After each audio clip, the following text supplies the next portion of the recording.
श्री गणेशाय नमः। नारायणं नमस्कृते नरं चैव नरोत्तमं देवीं सरस्वतीं व्यासं ततो जयमुदीरयेत्। संक्षिप्त महाभारत अनुशासन पर्व अध्याय 695 से 700। अध्याय 695 व्यास जी की एक कीड़े पर कृपा। युधिष्ठिर ने पूछा, पितामह, जो योद्धा महान संग्राम में जाकर इच्छा या अनिच्छा से प्राण त्याग कर देते हैं, उनकी क्या गति होती है? आप जानते हैं प्राण त्याग करना कितना कठिन है। कोई उन्नति की अवस्था में हो या अवनति की, शुभ समय में हो या अशुभ समय में, किंतु मरना नहीं चाहता। इसका क्या कारण है? आप सर्वज्ञ हैं, बताने की कृपा कीजिए। भीष्म जी ने कहा, युधिष्ठिर, इस संसार के प्राणी उन्नति में हो या अवनति में, शुभ में हो अथवा अशुभ में, जिस किसी भी अवस्था में हो, उसी में सुख मानते हैं, मरना नहीं चाहते। इसका कारण बतला रहा हूँ, सुनो। इस विषय में भगवान व्यास और एक कीड़े का संवाद रूप प्राचीन इतिहास प्रसिद्ध है, वही तुम्हें सुना रहा हूँ। पहले की बात है, ब्रह्म स्वरूप श्री कृष्ण द्वैपायन व्यास जी कहीं जा रहे थे। उन्होंने एक कीड़े को गाड़ी चलने के रास्ते से बड़ी तेजी के साथ भागता देखा। व्यास जी संपूर्ण प्राणियों की गति के ज्ञाता और भाषा को समझने वाले हैं। उन्होंने उस कीड़े से इस प्रकार पूछा, कीट, आज तुम बहुत डरे हुए और उतावले दिखाई देते हो। कहो, कहाँ दौड़े जा रहे हो? कहाँ से तुम्हें भय प्राप्त हुआ है? कीड़े ने कहा, भगवान, कोई बहुत बड़ी बैलगाड़ी आ रही है। इसी की घरघराहट सुनकर मुझे भय हो गया है। इसकी आवाज बड़ी डरावनी है। ये जब कानों में पड़ती है तो ऐसा संदेह होता है कि कहीं गाड़ी आकर मुझे कुचल ना डाले, इसीलिए तेजी से भाग रहा हूँ। ये देखिए, बैलों पर चाबुक की मार पड़ रही है। वे भारी बोझ लिए हाँफते हुए इधर आ रहे हैं। मुझे उनकी आवाज बहुत निकट सुनाई पड़ती है। गाड़ी पर बैठे हुए मनुष्यों के भी नाना प्रकार के शब्द कानों में पड़ रहे हैं। हमारे जैसे कीड़ों के लिए इस आवाज को धैर्य पूर्वक सुन सकना कठिन है। अतः इस दारुण भय से अपनी रक्षा करने के लिए मैं यहाँ से भाग रहा हूँ। मौत प्रत्येक प्राणी के लिए दुखदायिनी होती है। अपना जीवन सबको दुर्लभ जान पड़ता है। कहीं ऐसा ना हो कि मैं सुख से दुख में पड़ जाऊं, इसी भय से पलायन कर रहा हूँ। व्यास जी ने कहा, कि तुम्हें कहाँ सुख है? तुम तो तिर्यक योनि में पड़े हुए हो। मेरी समझ में मर जाना ही तुम्हारे लिए सुख की बात है। तुम शब्द, स्पर्श, रस, गंध तथा छोटे बड़े भोगों का अनुभव नहीं कर सकते। अतः तुम्हारा तो मरना ही अच्छा है। कीड़े ने कहा, भगवान, जीव सभी योनियों में सुख का अनुभव करते हैं। मुझे भी इस योनि में सुख मिलता है और यही सोचकर मैं जीवित रहना चाहता हूँ। यहाँ भी इस शरीर के अनुसार सब प्रकार के विषय उपलब्ध होते हैं। मनुष्यों और स्थावर प्राणियों के भोग अलग अलग हैं। पहले जन्म में मैं एक बहुत धनी शूद्र था। ब्राह्मणों के प्रति मेरे मन में तनिक भी आदर का भाव ना था। मैं परले सिरे का कंजूस और ब्याजखोर था। सबसे तीखे वचन बोलना, बुद्धिमानी के साथ लोगों को ठगना और संसार भर से द्वेष रखना, यह मेरा स्वभाव हो गया था। झूठ बोलकर लोगों को धोखा देना और दूसरों का माल हड़प लेना, यही मेरा काम था। मैं इतना निर्दयी था कि मात्सर्यवश घर पर आए हुए अतिथियों और आश्रित जनों को भोजन कराए बिना ही केवल स्वाद लेने की इच्छा से अकेला ही भोजन कर लेता था। भय के समय अभय पाने की इच्छा से कितने ही शरणार्थी मेरे पास आते, किंतु मैं उन्हें शरण लेने योग्य सुरक्षित स्थान में पहुंचाकर भी अकस्मात वहां से निकाल देता, उनकी रक्षा नहीं करता था। दूसरे मनुष्यों के पास धन धान्य, सुंदरी स्त्री, अच्छी अच्छी सवारियां, अद्भुत वस्त्र और उत्तम लक्ष्मी देखकर मैं अकारण ही उनसे जलता रहता था। दूसरों का सुख देखकर मुझे ईर्ष्या होती थी। किसी का ऐश्वर्य मुझसे नहीं देखा जाता था। मैं अपनी इच्छाओं का गुलाम था। दूसरों के धर्म, अर्थ और काम का विनाश करने को सदा ही उद्यत रहता था। पूर्व जन्म में मेरे द्वारा प्रायः क्रूरता पूर्ण कर्म हुए हैं। उनकी याद आने से मुझे बड़ा पश्चाताप होता है। उस समय मुझे शुभ कर्मों के फल का ज्ञान ना था। जीवन में मैंने केवल अपनी बूढ़ी माता की सेवा की थी तथा एक दिन अपने घर पर आए हुए एक ब्राह्मण अतिथि का, जो अपने जातीय गुणों से संपन्न थे, स्वागत सत्कार किया था। उसी पुण्य के प्रभाव से मुझे आज तक पूर्व जन्म की स्मृति बनी हुई है। अब मैं कोई शुभ कर्म करके भविष्य में सुख पाना चाहता हूँ, अतः जिससे मेरा कल्याण हो वह उपाय आप ही बताइए। आप ही के मुंह से मैं उसे सुनना चाहता हूँ। व्यास जी ने कहा कि तुम जिस शुभ कर्म के प्रभाव से तिर्यक योनि में जन्म लेकर भी मोहित नहीं हुए हो, वह और कुछ नहीं, मेरा दर्शन ही है। मैं अपने तपोबल से केवल दर्शन मात्र देकर तुम्हारा उद्धार कर दूंगा। तपोबल से बढ़कर दूसरा कोई श्रेष्ठ बल नहीं है। मैं जानता हूँ अपने पूर्वकृत पापों के कारण तुम्हें कीड़े की योनि में आना पड़ा है। यदि इस समय तुम्हारी धर्म के प्रति श्रद्धा है तो तुम्हें धर्म अवश्य प्राप्त होगा। देवता और तिर्यक योनि में पड़े हुए प्राणी इस कर्म भूमि में किए हुए कर्मों का ही फल भोगते हैं। अज्ञानी मनुष्य का धर्म भी कामना को लेकर ही होता है तथा वे कामना की सिद्धि के लिए ही गुणों को अपनाते हैं। अस्तु, एक जगह एक श्रेष्ठ ब्राह्मण रहते हैं। वे जीवन में सदा सूर्य और चंद्रमा की पूजा किया करते हैं तथा लोगों को पवित्र कथाएं सुनाते रहते हैं। उन्हीं के यहाँ तुम पुत्र रूप से जन्म लोगे और विषयों को पंचभूतों का विकार मानकर अनासक्त भाव से उनका उपभोग करोगे। उस समय मैं तुम्हारे पास आकर ब्रह्म विद्या का उपदेश करूंगा अथवा तुम जिस लोक में जाना चाहोगे वहीं तुम्हें ले जाऊंगा। अध्याय 696। कीड़े का कर्मशाप ब्राह्मण योनि में जन्म लेकर ब्रह्मलोक प्राप्त करना। भीष्म जी कहते हैं, युधिष्ठिर, व्यास जी के इस प्रकार कहने पर उस कीड़े ने बहुत अच्छा कहकर उनकी आज्ञा स्वीकार कर ली और बीच रास्ते में आकर वह ठहर गया। इतने में वह विशाल छकड़ा वहां आ पहुंचा और उसके पहिए से दबकर उस कीड़े ने प्राण त्याग दिया। तत्पश्चात वह कर्मशा, साही, गोधा, सुअर, मृग, पक्षी, चांडाल, शूद्र और वैश्य की योनियों में जन्म लेता हुआ क्षत्रिय जाति में उत्पन्न हुआ। उस समय वह महर्षि व्यास जी का दर्शन करने के लिए वन में गया और उन्हें पहचान कर उनके चरणों में गिर पड़ा। इसके बाद हाथ जोड़कर बोला, भगवान, आज मुझे वह स्थान मिला है जिसकी कहीं तुलना नहीं है। इसे मैं 10 जन्मों से पाना चाहता था। ये आप ही की कृपा है कि मैं अपने दोष से कीड़ा होकर भी आज राजकुमार हो गया। अब सोने की मालाओं से सुशोभित अत्यंत बलवान गजराज मेरी सवारी में रहते हैं। मैं सुंदर महलों के भीतर सुखद शैयाओं पर बड़े सम्मान के साथ शयन करता हूँ। आप महान तेजस्वी और सत्य प्रतिज्ञ हैं। आपके ही प्रसाद से आज मैं कीड़े से राजपूत हो गया हूँ। महाप्राज्ञ, आपको नमस्कार है। आपके तपोबल के प्रभाव से मुझे यह राजपद प्राप्त हुआ है, अतः आज्ञा दीजिए मैं आपकी क्या सेवा करूं। व्यास जी ने कहा, राजन, आज तुमने अपनी वाणी से मेरा भली भांति स्तवन किया है। अभी तक तुम्हें अपनी कीट योनि की कलुषित स्मृति बनी हुई है। तुमने पूर्व जन्म में अर्थप्राण, निशंस और आत्ताई शूद्र होकर जो पाप संचित किया था उसका सर्वथा नाश नहीं हुआ है। कीट योनि में जन्म लेकर भी जो तुमने मेरा दर्शन किया उसी पुण्य का फल है कि तुम क्षत्रिय हुए और आज जो तुमने मेरी पूजा की इससे तुम्हें ब्राह्मणत्व की प्राप्ति होगी। राजकुमार, तुम नाना प्रकार के सुख भोग कर अंत में गौ और ब्राह्मणों की रक्षा के लिए संग्राम भूमि में अपने प्राणों की आहुति दोगे। तदनंतर ब्राह्मण रूप में प्रचुर दक्षिणा वाले अनेकों यज्ञों का अनुष्ठान करके अविनाशी ब्रह्म स्वरूप होकर अक्षय आनंद का अनुभव करोगे। भीष्म जी कहते हैं, इस प्रकार अपने पूर्व जन्म का स्मरण करने वाला वह कीट अब क्षत्रिय योनि में उत्पन्न हो शास्त्र धर्म का पालन करने लगा। तत्पश्चात उसने बड़ी भारी तपस्या आरंभ की।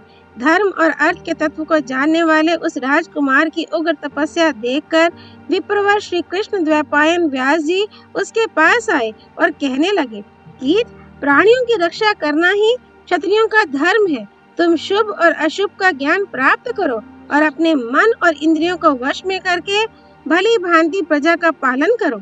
उत्तम भोगों का दान करते हुए अपने अशुभ दोषों का मार्जन करो। प्रसन्न रहो और आत्मा का ज्ञान प्राप्त करो। आजीवन स्वधर्म का पालन करते रहो। तदनंतर क्षत्रिय शरीर का त्याग करके ब्राह्मणत्व को प्राप्त करोगे। युधिष्ठिर, महर्षि व्यास की बात सुनकर वह राजकुमार प्रजा का धर्म पूर्वक पालन करने लगा। प्रजा पालन रूप धर्म का आचरण करते हुए उसने थोड़े ही दिनों में रणभूमि में शरीर त्याग दिया और दूसरे जन्म में वह ब्राह्मण के घर उत्पन्न हुआ। ये जानकर महायशस्वी व्यास जी पुनः उसके पास आए और बोले, विप्रवर, अब तुम्हें किसी प्रकार का भय नहीं होना चाहिए। उत्तम कर्म करने वाला उत्तम जाति में और पाप करने वाला पाप योनियों में जन्म लेता है। मनुष्य जैसा पाप करता है उसके अनुसार ही उसे फल भोगना पड़ता है। अतः अब तुम मृत्यु के भय से ना डरो। हाँ, तुम्हें धर्म के लोप का भय अवश्य होना चाहिए, इसलिए उत्तम धर्म का आचरण करते रहो। कीट ने कहा, भगवान, आपकी कृपा से मुझे अधिकाधिक सुख की अवस्था प्राप्त हो गई है। आज धर्म मूलक संपत्ति पाकर मेरा सारा पाप नष्ट हो गया। भीष्म जी कहते हैं, इस प्रकार भगवान व्यास के कथनानुसार उस कीट ने दुर्लभ ब्राह्मणत्व को पाकर पृथ्वी को सैकड़ों यज्ञ यूपों से अंकित कर दिया, अर्थात उसने सैकड़ों यज्ञ किए। तदनंतर ब्रह्म वेताओं में श्रेष्ठ होकर उसने ब्रह्मा जी का सालोक्य प्राप्त किया। व्यास जी के कथनानुसार उसने स्वधर्म का पालन किया था। उसी का ये फल हुआ कि वह ब्रह्मलोक में जाकर सनातन ब्रह्म में लीन हो गया। युधिष्ठिर, क्षत्रिय योनि में उस कीट ने युद्ध करके प्राण त्याग किया था, इसलिए उसे उत्तम गति की प्राप्ति हुई। इसी प्रकार जो प्रधान क्षत्रिय अपनी शक्ति का परिचय देते हुए इस रणभूमि में मारे गए हैं, वे भी पुण्यमयी गति को प्राप्त हुए हैं। अतः उनके लिए तुम्हें शोक नहीं करना चाहिए। अध्याय 697। व्यास मैत्रेय संवाद में दान, तप आदि की प्रशंसा। युधिष्ठिर ने पूछा, पितामह, विद्या, तप और दान, इनमें से कौन सा कर्म श्रेष्ठ है? भीष्म जी ने कहा, युधिष्ठिर, इस विषय में श्री कृष्ण द्वैपायन व्यास और मैत्रेय के संवाद रूप एक प्राचीन इतिहास का उदाहरण दिया जाता है। एक समय की बात है, भगवान श्री कृष्ण द्वैपायन वेद व्यास जी गुप्त रूप से विचरते हुए काशी में जा पहुँचे। वहाँ मुनियों की मंडली में मुनिवर मैत्रेय जी बैठे हुए थे। जब व्यास जी उनके पास गए तो मैत्रेय जी ने उन्हें पहचान लिया कि ये कोई महात्मा है। फिर उनका विधिवत पूजन करके उन्हें उत्तम अन्न भोजन कराया। वह उत्तम, लाभदायक और सबकी रुचि के अनुकूल अन्न भोजन करके महामना व्यास जी बहुत संतुष्ट हुए। फिर जब वहाँ से चलने लगे तो कुछ मुस्कुराए। उन्हें मुस्कुराते देख मैत्रेय ने कहा, धर्मात्मन, मैं आपको प्रणाम करके पूछता हूँ, आपके इस प्रकार मुस्कुराने का क्या कारण है? व्यास जी ने कहा, मैत्रेय जी, मैंने आपके यहाँ अति छेद और अतिवाद का दर्शन किया है, अर्थात आपकी जो स्थिति है वह असाधारण कर्म के बिना प्राप्त होने वाली नहीं है, किंतु आपको वह सहज ही प्राप्त दिखाई देती है। यही जानकर मुझे विस्मय युक्त हंसी आई है। शास्त्र विधि के अनुसार दिया हुआ थोड़ा भी दान महान फल देने वाला होता है। आपने ईर्ष्या रहित हृदय से भूखे प्यासे प्राणियों को दान दिया है। मैं भूखा और प्यासा था, ऐसी स्थिति में मुझे अन्न देकर आपने तृप्त किया।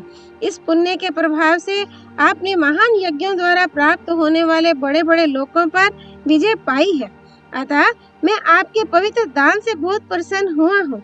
आपका बल पुण्य का ही बल है और आपका दर्शन भी पुण्य का ही दर्शन है। इस दान रूप पुण्य के प्रभाव से ही आपके शरीर से पवित्र गंध निकल रही है। तात, दान करना तीर्थ स्नान और वैदिक व्रत की पूर्ति से भी बढ़कर है। जितने पवित्र कर्म हैं, उन सब में दान ही सबसे बढ़कर पवित्र और कल्याणकारी है। आप जिन जिन वेदोक्त उत्तम कर्मों की प्रशंसा करते हैं, उन सब में दान ही श्रेष्ठ है। इसमें तनिक भी संदेह की बात नहीं है। दाताओं ने जो उत्तम मार्ग बना दिया है, उसी से मनीषी पुरुष चलते हैं। दान करने वाले प्राणदाता समझे जाते हैं। उन्हीं में धर्म प्रतिष्ठित है। जैसे वेदों का स्वाध्याय, इंद्रियों का संयम और सर्वस्व का त्याग उत्तम है, उसी प्रकार दान भी इस संसार में अत्यंत उत्तम माना गया है। महामते, आपको इस दान के कारण उत्तम सुख की प्राप्ति होगी। बुद्धिमान मनुष्य दान करके उत्तरोत्तर श्रेष्ठ सुख प्राप्त करता है। ये बात हम लोगों के सामने प्रत्यक्ष है। आप जैसे लोग धन पाते हैं तो उसे दान और यज्ञ करके सुखी होते हैं। किंतु जो विषय सुखों में आसक्त हैं, वे सुख से दुख में पड़ते हैं, और जो तपस्या आदि के द्वारा दुख उठाते हैं, उन्हें दुख से ही सुख की प्राप्ति होती देखी जाती है। इस जगत में विद्वानों ने मनुष्य के आचरण 3 प्रकार के बतलाए हैं। किसी में पुण्य होता है, किसी में पाप होता है और किसी में दोनों का अभाव रहता है। ब्रह्मनिष्ठ पुरुष का आचरण न पुण्य में माना जाता है न पाप में। उनके कर्म में दोनों का ही अभाव रहता है। जो यज्ञ, दान और तपस्या में प्रवृत्त रहते हैं, वे पुण्य कर्म करने वाले हैं। जो प्राणियों से द्रोह करते हैं, वे पापाचारी समझे जाते हैं। जो मनुष्य दूसरों के धन चुराते हैं, वे दुख को प्राप्त होते और नरक में पड़ते हैं। मैत्रेय ने कहा, मुने, आपने दान के संबंध में जो बातें बताई हैं, वे दोष रहित और निर्मल है। इसमें तनिक भी संदेह नहीं कि आपने विद्या और तपस्या से अपने अंतःकरण को परम पवित्र बना लिया है। आप शुद्ध चित्त हैं, इसलिए आज आपके समागम से मेरे लिए महान लाभ पहुंचा है। जब मैं बारंबार बुद्धि से विचार करके देखता हूँ, तो आप अत्यंत समृद्ध तपस्वी जान पड़ते हैं। आपके दर्शन से मेरा अभ्युदय होगा। आपने यहाँ तक आने का कष्ट किया, इसे मैं आपकी कृपा समझता हूँ तथा अपने स्वाभाविक कर्म को भी इसमें कारण मानता हूँ। ब्राह्मणत्व के 3 कारण माने गए हैं: तपस्या, शास्त्र ज्ञान और विशुद्ध ब्राह्मण कुल में जन्म। जो इन 3 गुणों से युक्त है, वही सच्चा ब्राह्मण है। ऐसे ब्राह्मण के तृप्त होने पर देवता और पितर भी तृप्त हो जाते हैं। विद्वानों के लिए ब्राह्मण से बढ़कर दूसरा कोई मान्य नहीं है। ब्राह्मण ना हो तो ये सारा जगत अज्ञाना अंधकार से आच्छन्न हो जाए, किसी को कुछ सूझ ना पड़े तथा चारों वर्णों की स्थिति, धर्म अधर्म और सत्य असत्य कुछ भी ना रह जाए। जैसे मनुष्य उत्तम खेत में बीज बोने पर उसका फल पाता है, उसी प्रकार विद्वान ब्राह्मण को दान देकर दाता पुरुष उत्तम फल का उपभोग करता है। यदि विद्या और सदाचार से संपन्न ब्राह्मण दान न स्वीकार करें, तो धनवानों का धन ही व्यर्थ हो जाए। मूर्ख मनुष्य यदि किसी का अन्न खाता है, तो वह उस अन्न को नष्ट करता है, अर्थात दाता को उसका कुछ फल नहीं मिलता। इसी प्रकार वह अन्न भी उस मूर्ख को नष्ट कर डालता है। जो सुपात्र होने के कारण उस अन्न और दाता की रक्षा करता है, उसकी भी वह अन्न रक्षा करता है। जो मूर्ख दान के फल का हनन करता है, वह स्वयं भी मारा जाता है। विद्वान ब्राह्मण यदि अन्न ग्रहण करता है, तो वह उस अन्न का स्वामी होता है, अर्थात उसको पचाने की शक्ति रखता है तथा वह ईश्वर समर्थ होने के कारण दाता के लिए उसके दान के अनुरूप उत्तम फल उत्पन्न करता है। यदि इतर मनुष्य किसी का अन्न ग्रहण करते हैं, तो वे दाता की संतान समझे जाते हैं। अतः अयोग्य व्यक्ति को दान लेने से इस सूक्ष्म दोष की प्राप्ति होती है, इसलिए उसे किसी का दान नहीं लेना चाहिए। दान देने वालों को जो पुण्य होता है, वही पुण्य दान लेने वाले योग्य अधिकारी को भी मिलता है, क्योंकि दोनों एक दूसरे के उपकारक होते हैं। एक पहिए से गाड़ी नहीं चलती। प्रतिग्रहिता के बिना दाता का दान नहीं सफल हो सकता, ऐसा ऋषियों का कथन है। जहाँ विद्वान और सदाचारी ब्राह्मण रहते हैं, वहीं दिए हुए दान का फल इहलोक और परलोक में भी मिलता है। जो ब्राह्मण विशुद्ध कुल में उत्पन्न, तपस्या में लगे रहने वाले, दाता तथा अध्ययन संपन्न है, वे ही सदा पूज्य माने गए हैं। ऐसे सत्पुरुषों ने जिस मार्ग का निर्माण किया है, उससे चलने वाले को कभी मोह नहीं होता। भीष्म जी कहते हैं, युधिष्ठिर, मैत्रेय के इस प्रकार कहने पर भगवान वेदव्यास बोले, आप बड़े सौभाग्यशाली हैं जो ऐसी बातों का ज्ञान रखते हैं। आपको इस तरह की बुद्धि भी सौभाग्य से ही प्राप्त हुई है। संसार के लोग उत्तम गुण वाले पुरुषों की ही अधिक प्रशंसा करते हैं। बड़े आनंद की बात है कि रूप, अवस्था और संपत्ति का अभिमान आपके मन पर तनिक भी प्रभाव नहीं डालते। इसे आप अपने ऊपर देवताओं का अनुग्रह समझिए। अस्तु, अब मैं दान से भी उत्तम धर्म का वर्णन करता हूँ। इस जगत में जितने शास्त्र और जो प्रवृत्तियाँ हैं, वे सब वेद के ही आधार पर कर्मशः प्रचलित हुई है। मैंने सुना है कि मनुष्य तप और विद्या से ही महान पद को प्राप्त होता है तथा तप के ही प्रभाव से वह अपने पापों का नाश करता है। पुरुष जिस जिस अभिलाषा की सिद्धि के लिए तपस्या में प्रवृत्त होता है, वह सब उसे तप और विद्या से प्राप्त हो जाती है। जिससे संयोग होना, जिसको पराजित करना, जिसे पाना और जिसे टालना कठिन है, वह सब तपस्या से साध्य हो जाता है, क्योंकि तपस्या का बल सबसे बड़ा है। शराबी, चोर, गर्भ हत्यारा और गुरु की स्त्री से व्यभिचार करने वाला पापी भी तपस्या से तर जाता है, अपने पापों से छुटकारा पा जाता है। जो सब प्रकार की विद्याओं में प्रवीण है, वही नेत्रवान है, और तपस्वी चाहे जिस प्रकार का हो, वह भी नेत्रवान ही समझने योग्य है। इन दोनों को सदा नमस्कार करना चाहिए। जो विद्या के धनी और तपस्वी हैं, वे सब पूज्य हैं, तथा दान देने वाले भी इस लोक में धन और परलोक में सुख पाते हैं। संसार के पुण्यात्मा पुरुष अन्न दान देकर इस लोक में भी सुखी होते हैं और मृत्यु के बाद ब्रह्मलोक तथा अन्य शक्तिशाली लोकों को प्राप्त करते हैं। दानी पुरुष स्वयं पूजित और सम्मानित होते हुए दूसरों का पूजन और सम्मान करते हैं। वे जहाँ जाते हैं, वहीं सब लोग उनके सामने मस्तक झुकाते हैं। मैत्रेय जी, आप तरुण और व्रतधारी हैं, सदा धर्म पालन में लगे रहिए और गृहस्थों के लिए जो सबसे उत्तम एवं मुख्य कर्तव्य है, उसे ध्यान देकर सुनिए। जिस कुल में पति अपनी पत्नी से और पत्नी अपने पति से संतुष्ट रहती हो, वहाँ सदा कल्याण होता है। जिस प्रकार पानी से शरीर की मैल धुल जाती है और अग्नि की प्रभा से अंधकार दूर हो जाता है, उसी प्रकार दान और तपस्या से मनुष्य का सारा पाप नष्ट हो जाता है। आपका कल्याण हो। अब मैं अपने आश्रम पर जाता हूँ। मैंने जो कुछ बताया है उसे याद रखिएगा, इससे आपका कल्याण होगा। अध्याय 698। शांडिली और सुमना का संवाद, पतिव्रत धर्म का वर्णन। युधिष्ठिर ने कहा, पितामह, आप संपूर्ण धर्मवेताओं में श्रेष्ठ हैं, अतः अब मैं आपके मुख से साध्वी स्त्रियों के सदाचार का विषय सुनना चाहता हूँ। आप उसका वर्णन कीजिए। भीष्म जी ने कहा, एक समय की बात है, सब प्रकार के तत्वों को जानने वाली सर्वज्ञ एवं मनस्विनी शांडिली देवलोक में गई। वहाँ केकई सुमना पहले से मौजूद थी।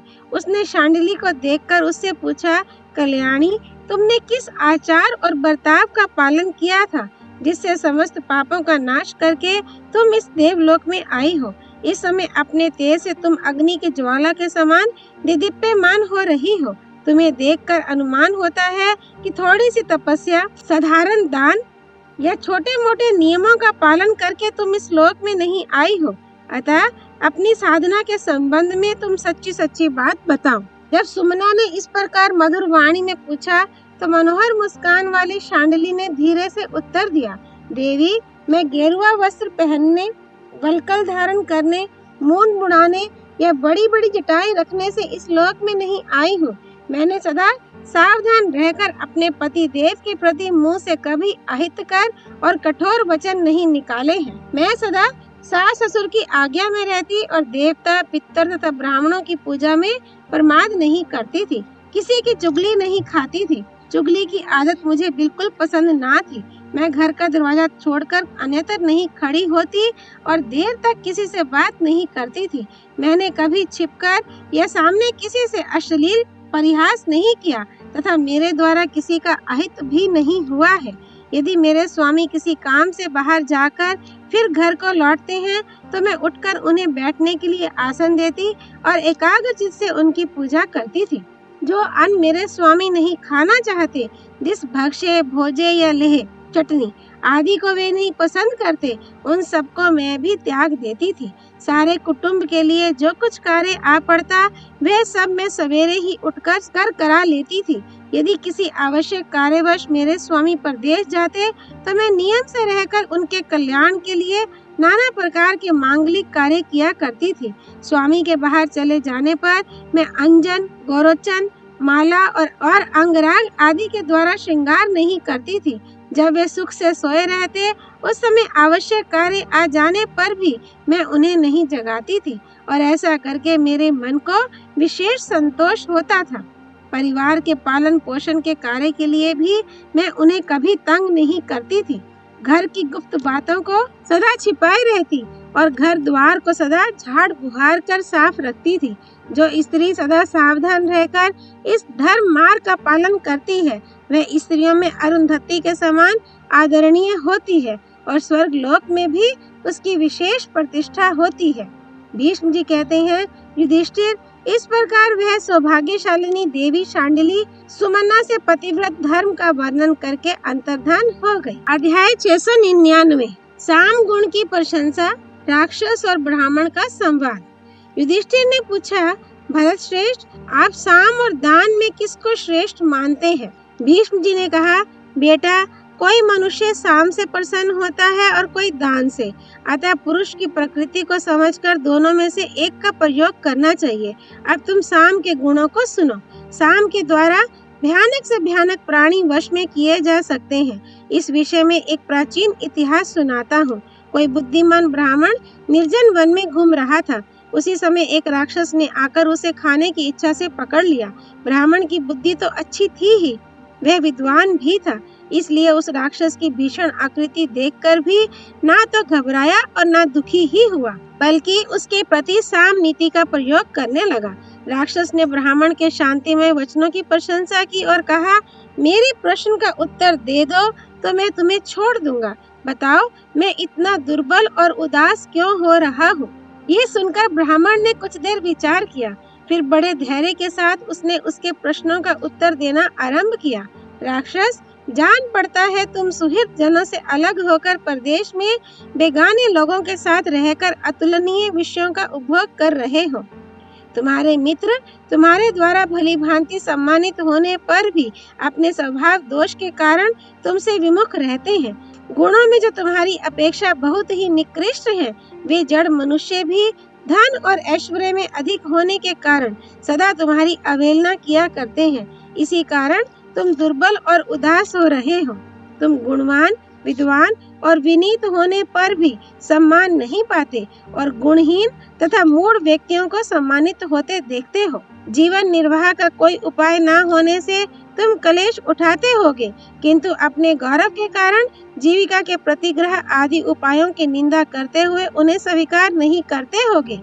संभव है यही तुम्हारी उदासी और दुर्बलता का कारण हो। तुम सज्जनता के कारण अपने शरीर को कष्ट देकर भी जब किसी का उपकार करते होगे तो वह तुम्हें अपनी शक्ति से पराजित समझता होगा। जिनका चित्त काम और क्रोध से आक्रांत है, अतएव जो कुमार्ग में चलकर कष्ट भोग रहे हैं, संभवतः ऐसे ही लोगों के लिए तुम सदा चिंतित रहते होगे। यदि तुम बड़े बुद्धिमान हो तो भी अज्ञानी पुरुष तुम्हारी हंसी उड़ाते होंगे और दुराचारी मनुष्य तुम्हारा तिरस्कार करते होंगे। शायद यही तुम्हारी उदासीनता और दुर्बलता का कारण हो। अथवा यह भी हो सकता है कि कोई शत्रु ऊपर से श्रेष्ठ पुरुष के समान बर्ताव करता हुआ आया हो और मुंह से मित्रता की बातें करके तुम्हें धोखा देकर भाग गया हो। तुम अर्थ ज्ञान में प्रसिद्ध, रहस्य की बातें समझाने में कुशल और विद्वान हो, तो भी गुणज्ञ पुरुष शायद तुम्हारा सम्मान नहीं करते। इसी से तुम उदासीन और दुर्बल रहते हो। तुम संदेह रहित होकर उत्तम बातों का उपदेश करते हो, तो भी नीच पुरुषों के समुदाय में तुम्हारे गुणों की प्रतिष्ठा नहीं होती। अथवा ये हो सकता है कि तुम धन, बुद्धि और विद्या से हीन होकर भी केवल शारीरिक शक्ति के आधार पर बड़प्पन चाहते रहे हो और इसमें सफलता न मिली हो। मुझे तो ऐसा अनुमान होता है तुम्हारा मन तपस्या में लगा हुआ है और इसी के लिए तुम जंगल में रहना चाहते हो, किंतु तुम्हारे भाई बंधु यह बात नहीं पसंद करते।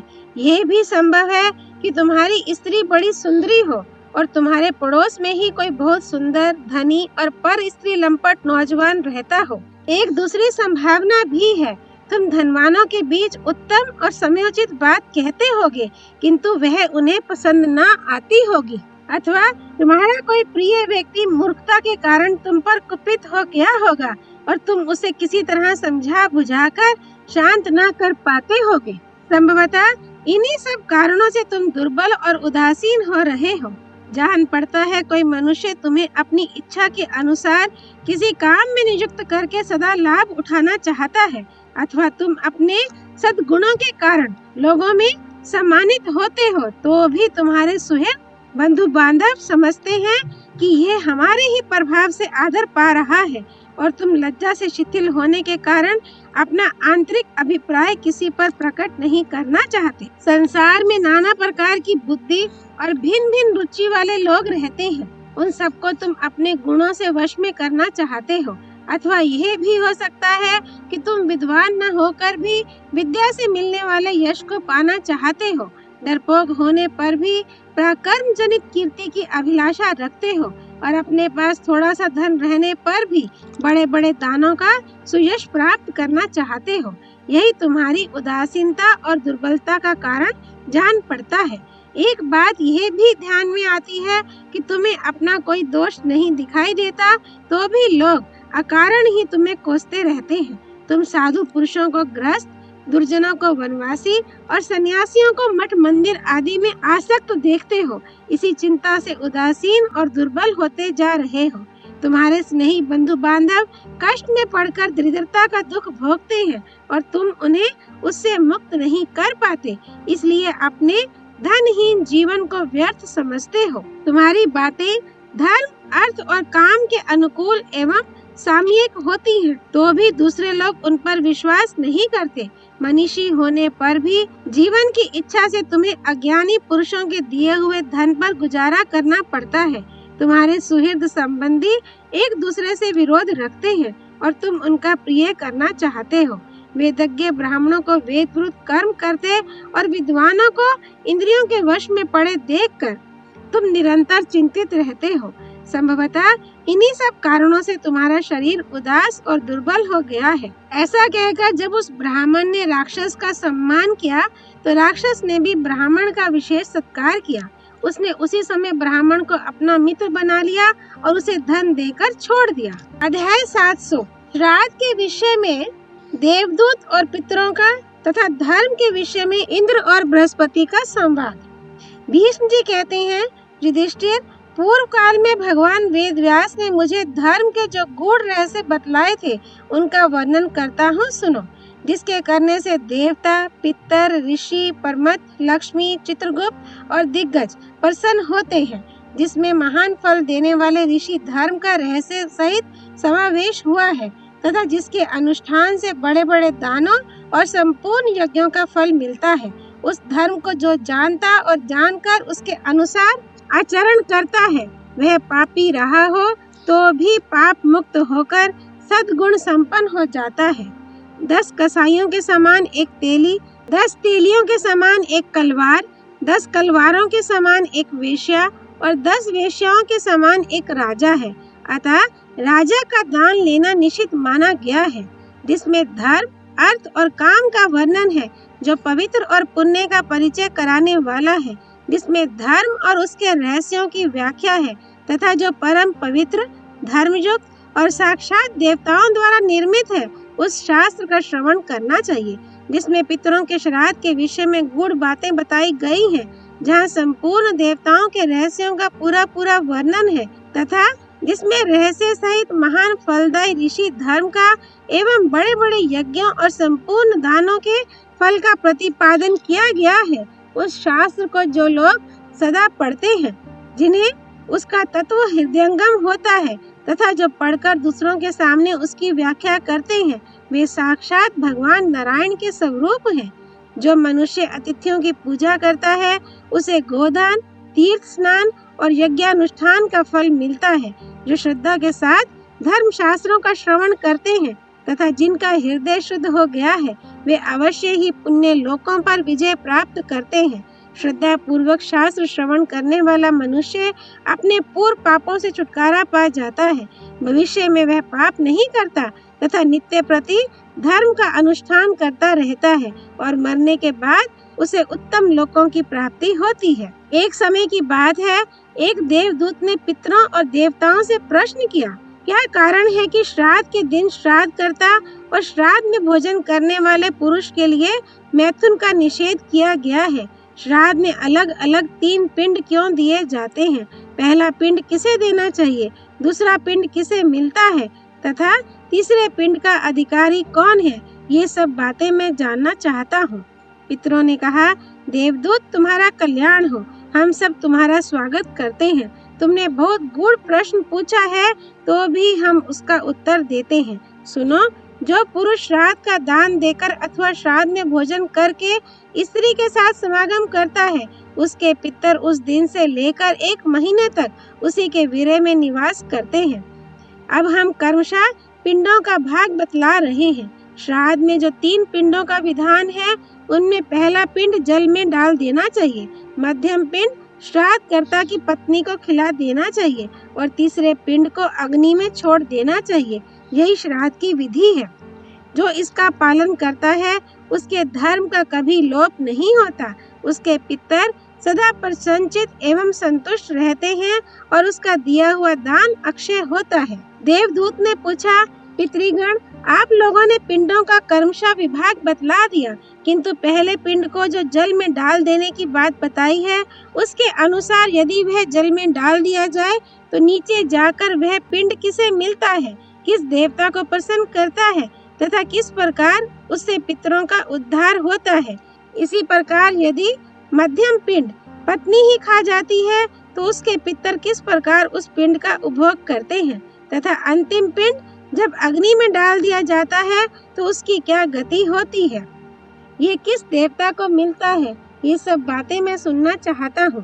पितरों ने कहा, देवदूत, पहला पिंड जो पानी के भीतर चला जाता है वह चंद्रमा को तृप्त करता है और चंद्रमा स्वयं देवता तथा पितरों को संतुष्ट करते हैं। इसी प्रकार पत्नी गुरुजनों की आज्ञा से जो मध्यम पिंड का भक्षण करती है, उससे प्रसन्न होकर पितामह पुत्र की कामना वाले पुरुष को पुत्र प्रदान करते हैं तथा अग्नि में जो पिंड डाला जाता है, उससे तृप्त होकर पितर मनुष्य की संपूर्ण कामनाएं पूर्ण करते हैं। इस प्रकार तीनों पिंडों की गति बतलाई गई।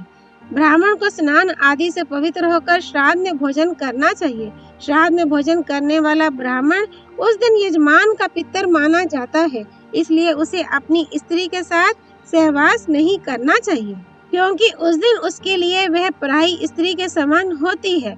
जो पुरुष इस विधि के अनुसार श्राद्ध का दान देता है, उसकी संतान की वृद्धि होती है।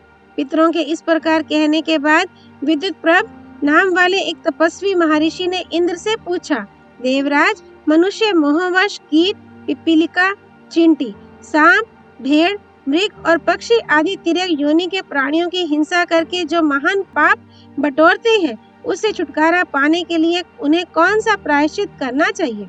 उनका ये प्रश्न सुनकर सभी देवता, ऋषि और पितरों ने उनकी भूरी भूरी प्रशंसा की। इंद्र ने उत्तर दिया, मनुष्य को चाहिए कि कुरुक्षेत्र, गया, गंगा, प्रभास और पुष्कर क्षेत्र का मन ही मन ध्यान करके जल में स्नान करे। ऐसा करने से वह पाप से मुक्त हो जाता है।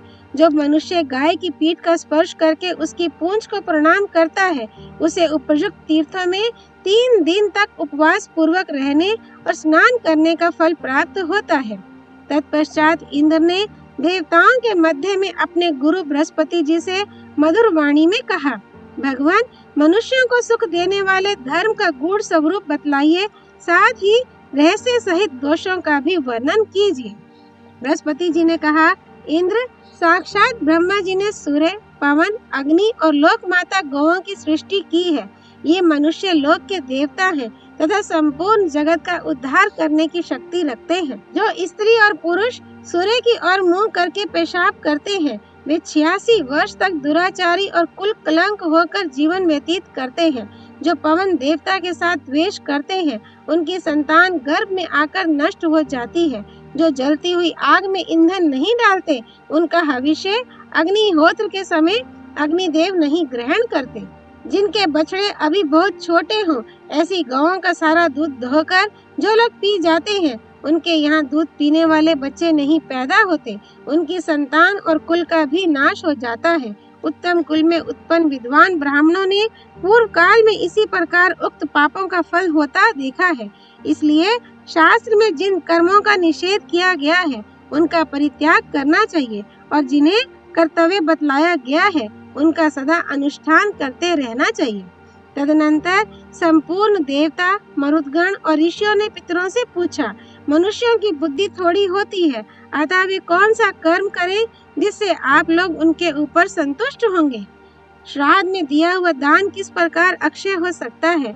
मनुष्य किस कर्म के अनुष्ठान से पितरों के ऋण से छुटकारा पा सकते हैं? इन बातों को सुनने के लिए हमें बड़ी उत्सुकता है। पितरों ने कहा, देवगण, उत्तम कर्म करने वाले मनुष्य के जिस काम से हम संतुष्ट होते हैं, उसको सुनिए। नीले रंग के सांड छोड़ने, अमावस्या को तिल मिश्रित जल से तर्पण करने और वर्षा काल में दीप दान करने से मनुष्य का पितरों के ऋण से उद्धार होता है। इस प्रकार निष्कपट भाव से किया हुआ दान अक्षय और महान फल को देने वाला है और इससे हम लोगों को भी सदा संतोष रहता है। जो पुरुष पितरों में श्रद्धा रखकर संतान उत्पन्न करेंगे वे अपने प्रपितामहों का दुर्गम नरक से उद्धार कर देंगे। इस प्रकार श्राद्ध के काल, क्रम, विधि, पात्र और फल का यथावत वर्णन किया गया। ओम तत्सत। नर नारायण भगवान श्री कृष्ण की जय। भगवती सरस्वती देवी की जय। भगवान व्यास अवतार श्री कृष्ण द्वैपायन की जय। श्री हरि अर्पणमस्तु।